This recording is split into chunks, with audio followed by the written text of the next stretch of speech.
మీరు మంచిగా నజరేసిండ్రో లేదు. కార్మిక శాఖ అంటే కాకా ఫ్యామిలీ అంటే కార్మిక శాఖ అన్నట్టుందుల్లా. అప్పట్లా వెంకటస్వామి సారు దేశం మొత్తానికి కార్మిక మంత్రిగా పెన్షన్ స్కీమ్ పెట్టించే, సింగరేణికి లోన్లు ఇప్పించి మూత పడకుండా కాపాడే, రామగుండం ఎరువుల ఫ్యాక్టరీ తెరిపిస్తానికి తండ్లాడే. అటెన్కా వినోద్ సార్ సుత లేబర్ మంత్రిగా ఎన్నో వేసిండు అప్పటి ఆంధ్రప్రదేశ్ రాష్ట్రానికి. ఇక ఇప్పుడు వివేక్ సార్ అంత వచ్చిందబ్బా.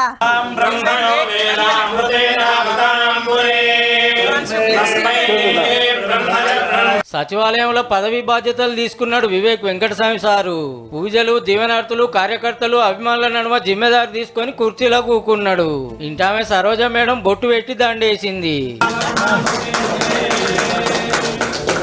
ఐటీఐ కాలేజీలను అడ్వాన్స్ టెక్నాలజీ సెంటర్లుగా మార్చే ఫైల్ మీద ఫస్ట్ సంతకం పెట్టిండు కార్మిక ఉపాధి మంత్రిగా. 46 కాలేజీల కోసం 2600 కోట్లు ఖర్చు పెడతారట. మైనింగ్ శాఖ సుత వివేక్ సారే చూస్తాడు. ఈ కార్యానికి సార్ ఇంటోళ్లు Bellampalli MLA Vinod sir, Peddapalli MP Vamshi sir వచ్చిండ్రు.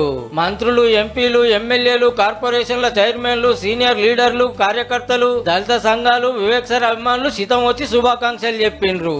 చదువుకున్న వాళ్ళకు మంచి జాబులు వచ్చేటట్టు ట్రైనింగ్ ఇప్పిస్తారట సర్కార్ తరపున.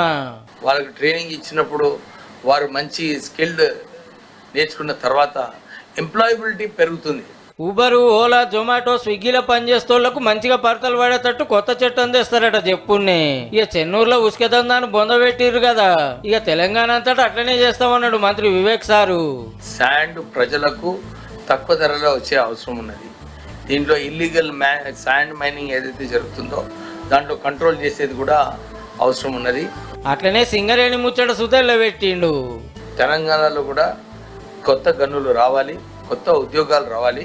కొత్త గనులు వచ్చినప్పుడే సింగరేణి సంస్థ కూడా ప్రాఫిటబిలిటీ బాగుంటుంది. అప్పట్లో సెంటర్ కార్మిక మంత్రిగా కాక ఎన్నో పనులు చేసిండు కదా.